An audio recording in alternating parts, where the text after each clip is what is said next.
বিভিন্ন দেশের কূটনীতিকদের সঙ্গে নিয়মিত বৈঠক করছে বিএনপি।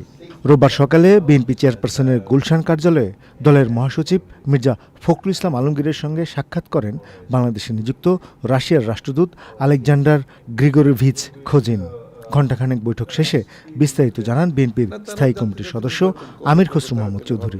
শুধু রাশিয়ান নয়, যাদের সাথে আমাদের বিভিন্ন ইস্যুগুলো আছে, আনরিজলভড আছে কিংবা ভবিষ্যতে হওয়ার সম্ভাবনা আছে, সেটা সরকারি লেভেলে বেসরকারি লেভেলে সব ক্ষেত্রে এগুলো একটা অপেক্ষায় আছে।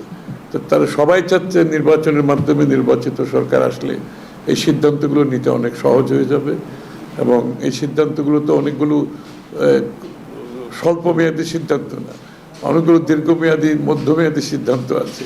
তো স্বাভাবিকভাবে তারা অপেক্ষা করছে সবাই নির্বাচনের জন্য, নির্বাচিত সরকারের জন্য। আমির খসরু জানান, এই অঞ্চলে স্থিতিশীলতা চায় রাশিয়া।